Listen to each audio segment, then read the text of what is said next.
He is calling on ECOWAS, the United States, the European Union, the African Union, and other partners to fully actively engage the process now to avert any threat that will undermine the elections. Joseph Walker's statements were contained in a prepared speech for the Unity Party campaign launch on Sunday in Monrovia. Meanwhile, Joseph Walker has outlined what he calls foundation challenges facing the country and the Unity Party's readiness to address them. The former vice president named challenges of political marginalization of citizens in the decision-making process, economic inequalities, social justice, corruption, hunger, disease, ignorance, insecurity, poor infrastructure, environmental degradation, youth unemployment, or drug epidemic, among others. The Unity Party Standard Bearer promised that its administrators will confront these challenges head-on with compassion and determination. Wakat said, if elected, he will work tirelessly to create an inclusive society where no one is left behind, where opportunities are abundant, and where the future is brighter for each generation, with emphasis on education, agriculture, healthcare, tourism, among others. Nema County Senator Prince Johnson has called on the people of Nema to reject President George Weah by boycotting his campaign activities in the county.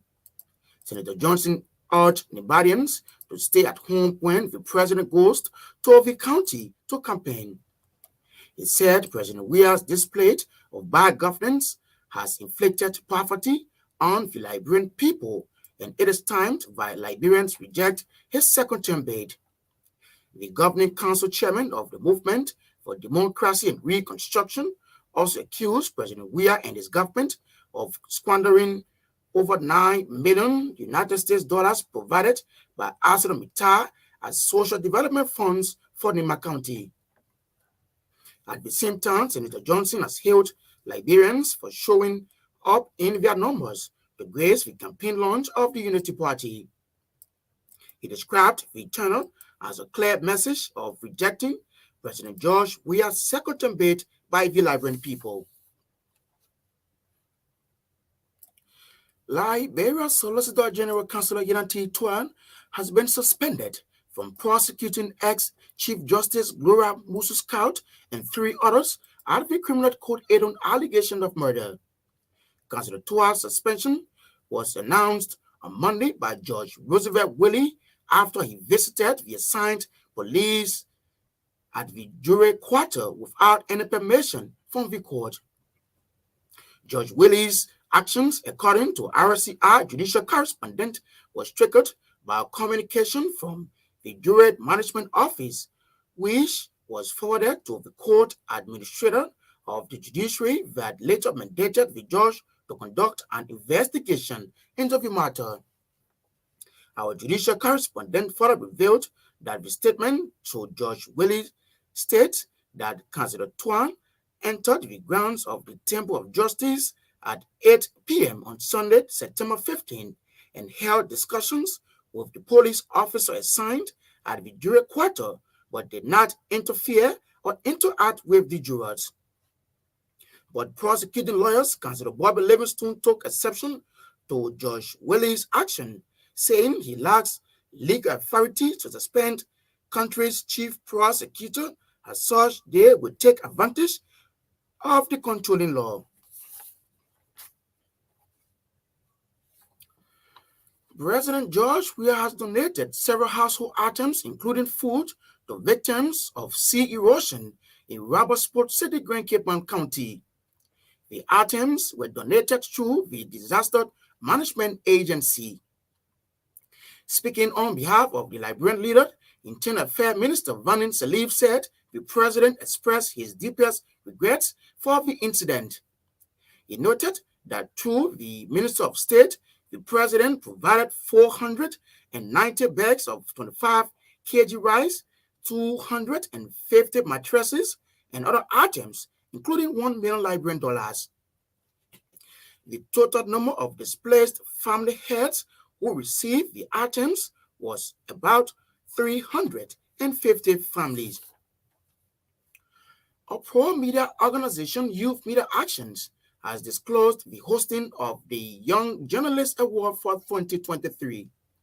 The Young Journalist Award seeks to inspire and motivate outstanding young Liberian journalists for their contributions to the Liberian society. Making the disclosure at a news conference Monday in Monrovia, Youth Media Action Executive Director Vaman Kamara said the award takes into consideration ages from 15 to 25 with 2 years of experience. According to Kamara, the ceremony will be conducted by what he termed as an independent award committee.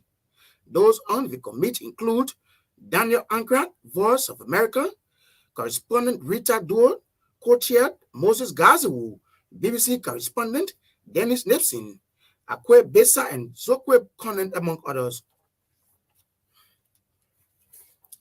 And off the home front, 5 Americans jailed for years in Iran and widely regarded as hostages are on their way home to the United States.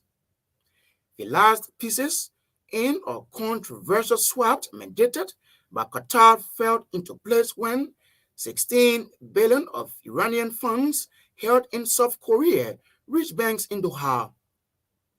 It triggered the departure of the 4 American men and 1 woman in Tehran, who are also Iranian citizens, on the charter flight to Qatar's capital. To end this news, a recap of our top stories. Former Vice President Joseph Boakai says any attempt to thwart the will of the Liberian people by rigging the upcoming October elections will be resisted by the people. Nima County Senator Prince Johnson has called on the people of Nima to reject President George Weah by boycotting his campaign activities in the county. Liberia Solicitor General Councilor United Tuan has been suspended from prosecuting ex-Chief Justice Gloria Musu-Scout and 3 others at Criminal Code 8 on allegation of murder.